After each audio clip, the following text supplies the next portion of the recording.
So I want to follow a theme, and I heard this from JP, and I've heard it from many of you who are real leaders in this industry, that it's not about how many, it's about the quality of what you have. Real leaders. Well, now I'll talk to you about my story. Every time I come here, I'm always humbled by the fact that I'm asked to tell my story again and again. And I'm thinking, well, gosh, they've already heard it, you know. But there must be some folks here who probably haven't, so we'll do that tonight. And thinking about what JP said, how do you put years of your life into minutes? It's kind of tough. So this is the really abbreviated version. I was a very successful practitioner in the United States. In fact, in North America, I was probably the most successful integrative medicine practitioner at that time. I had an amazing clinic. I mean, it really was amazing. I had 2 medical doctors on my staff, chiropractor, massage therapist. It was really a very integrative medicine, very holistic approach at a time when people weren't doing that very much. We had 13 exam rooms. We had an onboard laboratory, nothing like Mannatech's laboratory, but it was adequate for us to do the testing that I wanted to do. And we had patients coming to see me from around the world, from every continent on the planet, usually with translators, because I only speak 2 languages. That's English and Texan. When I moved to Texas, I found out it was a different language. Anyway, so I really had an amazing practice. I made almost $1 million average per year, just my personal salary, that's not clinic income. And I had a medical publishing business, made about $1 million US on that each year. And I had a lecture business because I taught doctors. I did lectures where, depending on what the lecture topic was, they might pay $125 a seat, perhaps $200 a seat, to hear me talk for 2 to 3 hours. I had more money than I could spend. I had so much money that I could walk into any store and say, I'll take that. Not how much is it, just I'll take that. And never think about it. And sometimes I'll take 5 of those. I like that.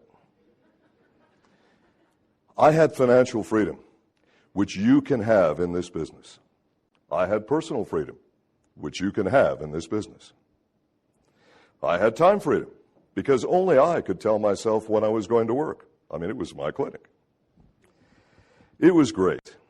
And we had such an amazingly high success rate with very tough cases that we kept getting sent tougher and tougher cases all the time.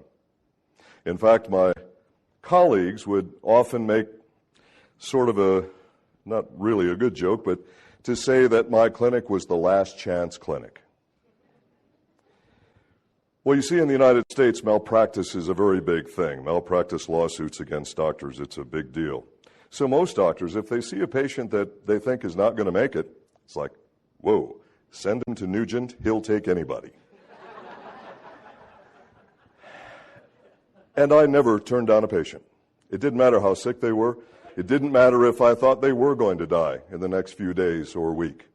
I would still take them, because every life is important. No life can be pushed aside because you're afraid of a lawsuit or whatever.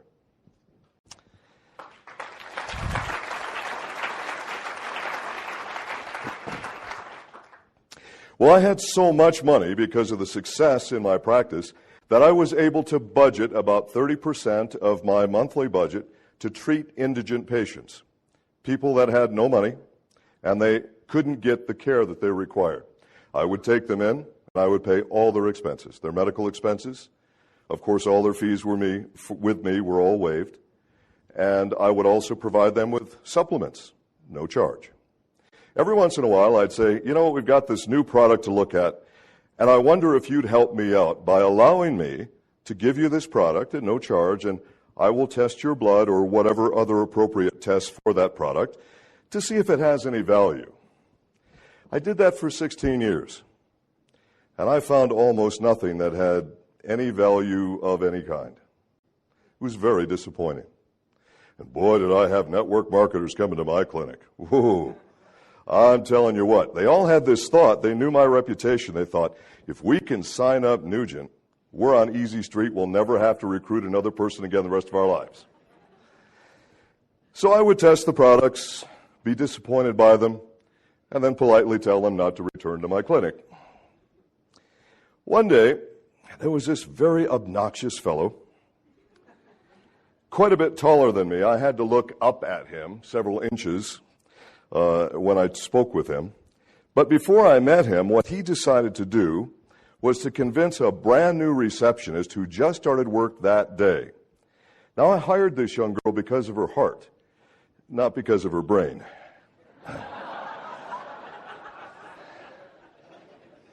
Very sweet girl. My clinic was all about heart. It was all about caring for people. And she wasn't very bright, and she wasn't having success getting a job, but she was really sweet, and she had a big heart, so she was hired. Well, the problem with that is that this really big Mannatech associate, he was able to trick her that day. You see, I had a patient waiting list of approximately a year long, but he was in a hurry to see me today. So he convinced her that people who had been waiting for a very long time should be pushed aside for his son, who is desperately ill, his 14-year-old son. Well, she fell for it. She moved some people around and put him in. I get to the exam room, and I've got the chart. I pull the chart from the door, and I take a look at it, and I think, 14, oh boy, this child's in bad shape. And I walk into the exam room, and there is no child in there. There's simply this 6'4" man. And I looked outside. Am I in the right room? Did I come to the right? Yeah, I guess I did. And I said, are you Mr. Haddad? Yeah. Where's your son? Well, he couldn't make it today.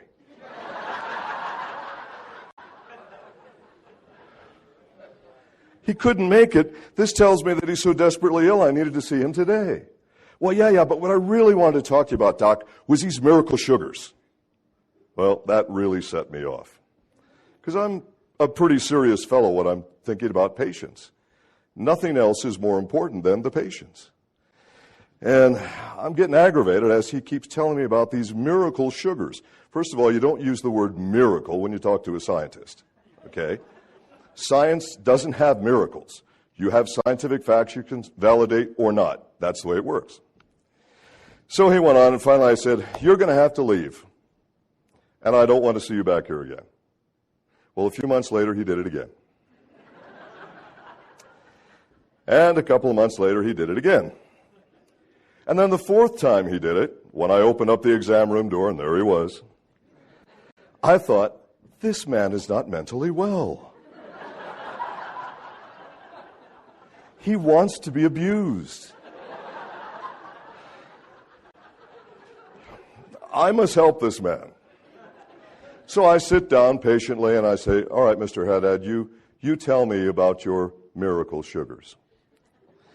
And he just goes on, and everything's a miracle and magic and all the kinds of words you don't use with a scientist. And then I politely asked him to leave, and I said I would talk with a scientist from his company. Well, my next conversation was with a man named Ray Robbins, Mannatech's #1 associate, who, by the way, has a bachelor's degree in biochemistry.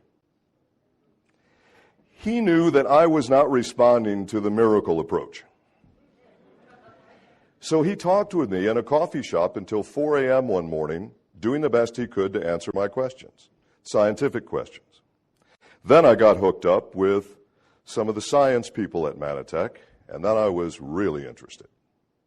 So I talked with Sam Castor, and I had some products sent up to my clinic. I asked some of my patients to volunteer, and I began checking their blood and doing other tests, and I was stunned at what I saw. Couldn't happen. These things can't happen. People can't be recovering like this. Well, the textbooks tell me it's not possible. Let me tell you about a couple of cases that really put me over the top. And I could tell you about hundreds of cases, but there isn't time. So I'll just do two. There was a young couple, just over 30, where the woman in the couple, she had been to a place called Mayo Clinic, which is the #1, it's the premier medical diagnostic center in the United States. She had been diagnosed with pancreatic cancer. She had been treated with surgery, chemo, radiation, and she's going to die. Now, at that time, back in 1995, the survival rate from that disease was less than 1% for 90 days. And they didn't expect just about anybody to make it more than 90 days. She was brought into my clinic because of a referral. She went back to her primary physician, who said, you know, Mayo says you have 10 days to live. There's nothing I can do for you, but maybe you can go see Nugent. Because he didn't want her dying in his clinic. Well, she was brought to me on a gurney, oxygen. She was unconscious when they brought her in, but her husband was conscious, obviously, and he was pretty broken up. I mean, they were just over 30. Very unusual case. And I looked at her chart, and I looked at her, and I thought, oh my God, she could die in minutes. But then I thought, she deserves a chance. We're going to do what we can do. Now, at that time, we didn't have Ambertose yet. Ambertose was made in 1996. In 1995, we had the first glyconutrient product, which is called Manalow, and the trade name for that glyconutrient was Mannapol. Tomorrow, I'm going to use the word Mannapol a lot in training, and you're going to hear that word a lot in future months. Mannapol is the mother of all glyconutrients. That's how it all got started. Now keep in mind, this is just one glyconutrient, not the whole complex, just one. But in my opinion, the most important one. So it used to come in bottles, very expensive bottles, and the capsules only had 30 milligrams of Mannapol per capsule. Because of the cost of Mannapol, it's outrageously high. It takes 272 kilograms of aloe vera leaf to make 1 kilogram of Mannapol. And it goes through a very special, very expensive process. If you get yourself a bottle of Mannapol capsules, boy, that's like platinum. I mean, we're really talking real value here. So I said, I'll tell you what, every time your wife regains consciousness, I want you to put these capsules in her mouth. And, well, how many? I said, as many as you can. How often? As often as possible. I had no protocol. I had no idea if it would work at all. I gave him dozens of these bottles because there were so little Mannapol per capsule. 10 days go by, and I'm going into one of the exam rooms, and of course all my exam rooms had phones in them and intercom and all that. And one of my nurses says, you have a call from Mr. So-and-so on line 2. And as soon as I heard the name, I thought, oh no, it's 10 days. His wife has died. I picked up the phone, took a deep breath, and he said, Dr. Nugent, my wife is sitting up in bed. Relief. And he said, and she's actually eating some soup today. Now, when you have pancreatic cancer, putting any kind of food into your body is almost impossible. She's been awake off and on more, and she seems to be getting healthier. Can I stop giving her these capsules? I said, you must never stop giving her those capsules. I don't care how healthy she gets. You must never stop giving her those capsules. And don't worry, I'll give them to you for free. Don't worry about it. Well, after a while, she made a complete recovery. They had children, had a good family. We kept in touch for a few years. Now it's hard for me to keep in touch with anybody with my schedule. And that's one. Then during that same month, I had another patient sent to me who was referred after she had been to Mayo Clinic. And this woman was in very bad shape. She was 65, very poor health. She had something called cardiomyopathy, very weak heart muscle. So weak that she could only walk a few steps with a walker and oxygen, trying to catch her breath before she'd have to sit 2 or 3 steps. Well, to make matters worse, she had cancer tumors in both lungs. Because her heart was so weak and because of her age, they said, you know, we really don't dare do surgery on you. You probably won't make it. And the form of cancer that you have won't respond to chemo or radiation. So, 6 months. So make your peace with God and do your final things that you do with your family, because 6 months is probably the most you have. Well, I looked at her chart, I saw this, and yeah, by everything I knew, she probably had 6 months at the outside. But I thought, let's try. So I gave her these Mannatech capsules. I gave her a bunch. And I gave her different nutrients to help her heart, because that was a different situation. Well, over time, her heart got stronger. And over time, these tumors encapsulated. So the immune system actually grew a capsule around them. Now, that's a good thing, because then they can't spread. And if the capsule's tight enough, they are starved off from oxygen and food. And what happens to any living thing that can't get oxygen and food? It dies. And then eventually they're reabsorbed into the system through enzymes, and she is well. Well, about a year after that, at Christmas time, I received and I always get this confused, I think they're called Afghans. I don't know if you knit them or crochet them or whatever you do, but they're like these blanket things. Probably the ladies know what I'm talking about, okay? One of the colleges I went to was the University of Michigan, and their school colors are maize and blue. And this Afghan was made in a pattern of maize and blue. And she had a picture of herself and her grandchildren at the Christmas tree and said, "Thank you for allowing me to spend Christmas with my grandchildren."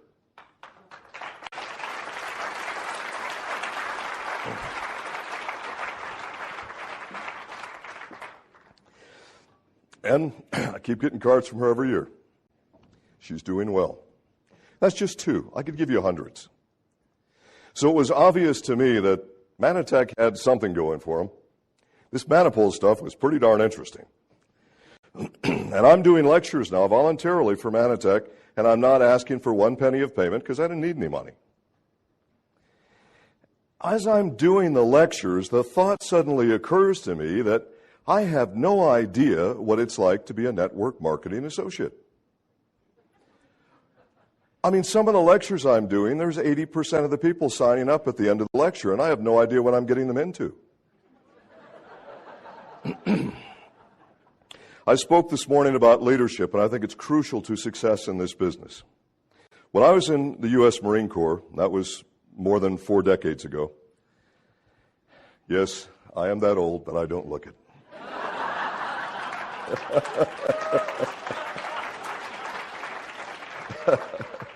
Thank you very much. I was fortunate enough to be chosen to go to Marine Corps Leadership School. And the leadership principle that I valued the most was this one: never ask your men to do anything you would not do or could not do yourself. I think that that is key in being a leader. Not just set the example, but do what you say. So here I am telling people they should become network marketing associates. I don't have a clue what it's about. So what did I do? I became an associate. Now, I didn't need to. I didn't need the money. And I didn't have a clue what I was doing. It took me about a year to go from brand new associate, not having any idea what I was doing, to going to one of Mannatech's top business builders that year. In fact, how many of you have ever seen a platinum presidential ring? Okay. How many of you would like to see one? Here you are.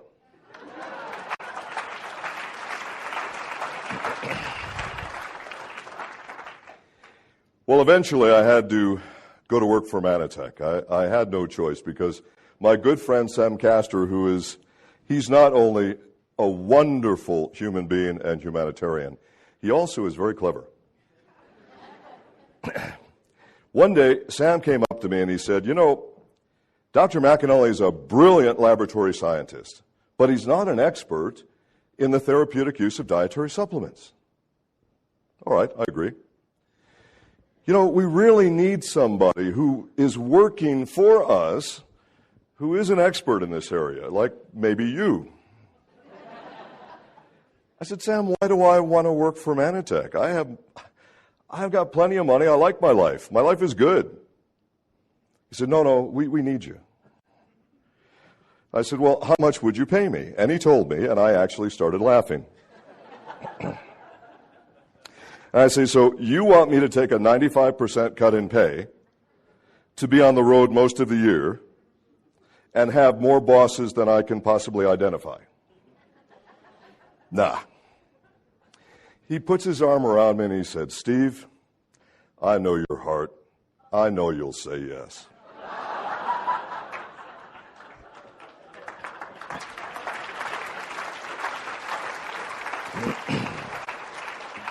Well, here I am. Well, you know, money is important, and I want all of you to understand this. Think about what I did with my money when I had so much of it. I helped people who no one else would help. I couldn't have helped them if I didn't have money, could I? Having money is a good thing. The more you have, the more people you can help. That's the way you need to focus.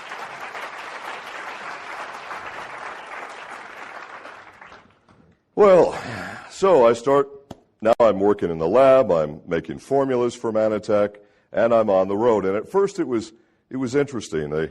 Sam, when he hired me, says, you can keep your downline, which that year made me $285,000 US. Not too bad with a really awful comp plan. We had a binary thing. I don't know if you know how those work, but it was an awful plan. And then in midstream, we switched from binary to our newer awful plan. The one we have now is 400% better than the one that I used when I was building my business. So I give up the $285,000 a year. And then the legal department says, and oh, by the way, you can't publish anymore because you work for us and we don't want anyone to think that you're ever connecting our products to disease. And of course, your medical books all connect product to disease. So you have to give up your publishing business. Well, there goes another $1 million. And I find that I'm on the road so much now that I can't work my clinic anymore. I just can't make the commutes anymore. So I give up my clinic as well. And then they tell me, well, you can't do your doctor lectures anymore because when you lecture to doctors, you're talking about disease, and we don't want anybody, yeah, I get all that. So I had to give that up. And now I'm not making a whole bunch of money, but I'm working a whole bunch of days. And it starts with a couple of days a week, and then it's 3 and 4 and 5, and then it gets up to about 300 days a year. One year it was 340 days. Now, I don't know if you can get a picture of this, but imagine doing a city a day all year long. Now, I know that my friends Bruce and Rona, you know what that feels like. We did 11 cities in 11 days together in Europe. That didn't feel good, did it? No. And I do that all year. Okay. In fact, the Australian office, every 3 days, they put a different corporate person with me because they can't take it. I'm serious. Every 3 days, they put a new person with me. It's not a glamorous life. It's very stressful. It's very hard on the body. I mean, there are times when I flew into the United Kingdom for their UK convention, I had to lecture that night, and I had 0 sleep. And by the time I started my lecture, it was then 28 hours with 0 sleep. I did the lecture anyway. Just put this on autopilot, okay?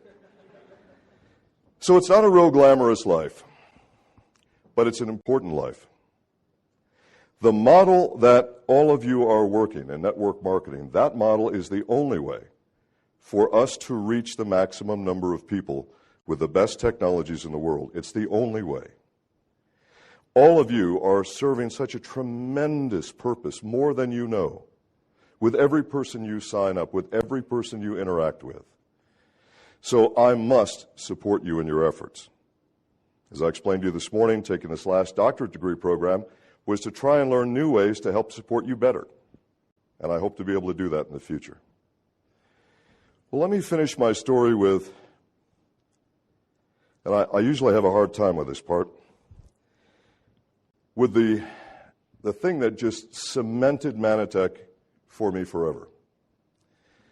My son was one of 25 children, and we lived in Michigan at the time, where Michigan has 11,449 lakes. So there's water everywhere. Where there's water, there's mosquitoes. And it happened that in the schoolyard, there was a swarm of mosquitoes that were carrying a virus which never got a name. It still has just a code name, alphanumeric code. This swarm of mosquitoes bit the 25 children who were playing in the yard, and within 24 hours, 22 of the 25 were dead from viral encephalitis.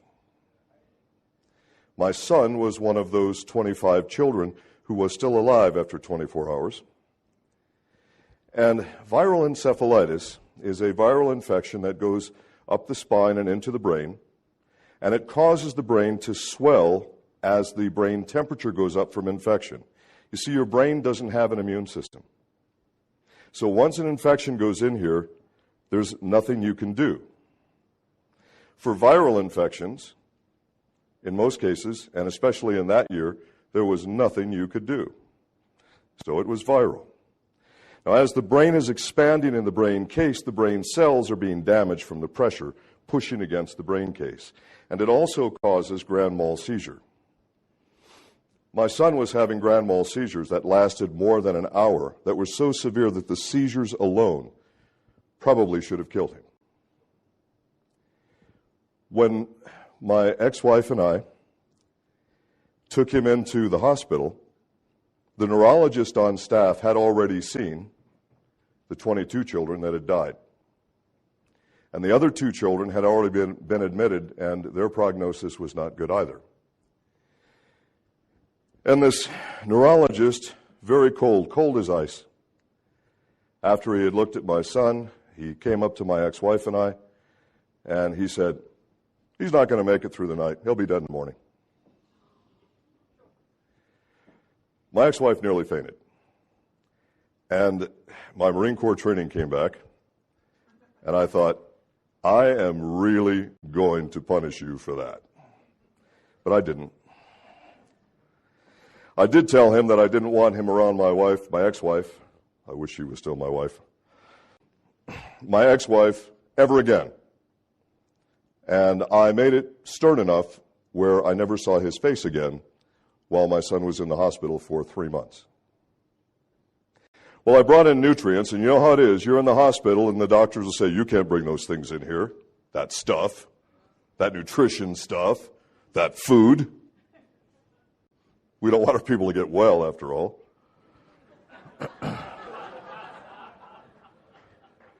So I was bringing nutrition products in that I knew helped the brain, and I knew helped the immune system, because I was not going to accept that my son would die. That was not an option.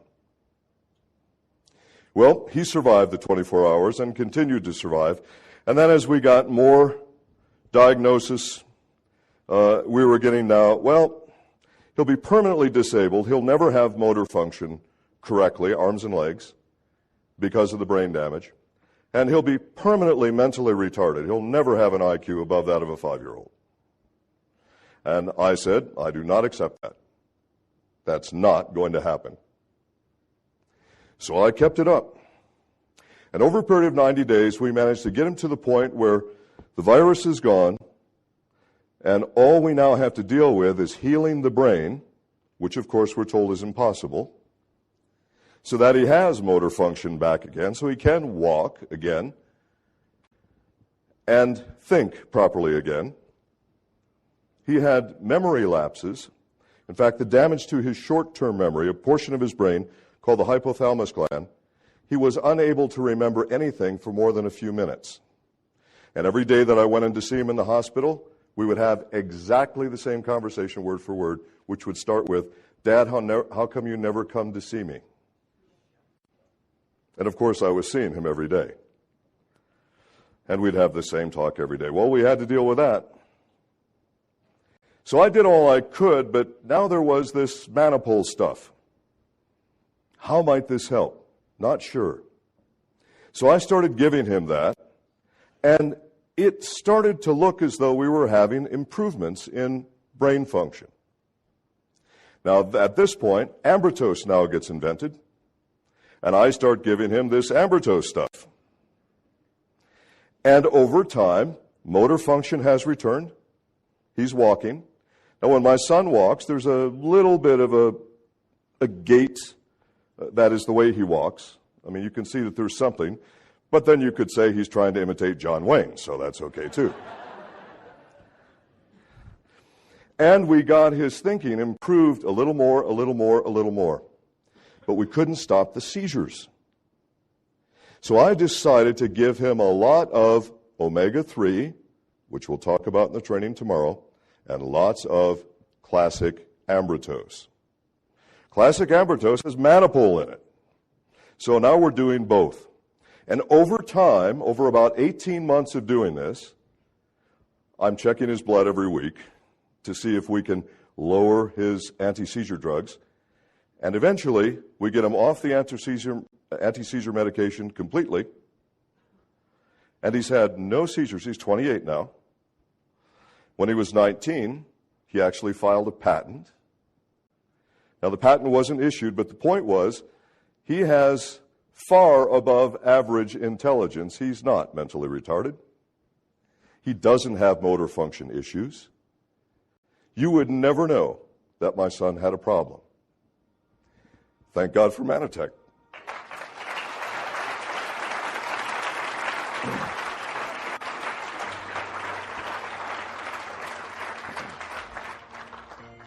So when people ask me, why do you want to spend 300 days a year on the road doing what you do, going through all this stress?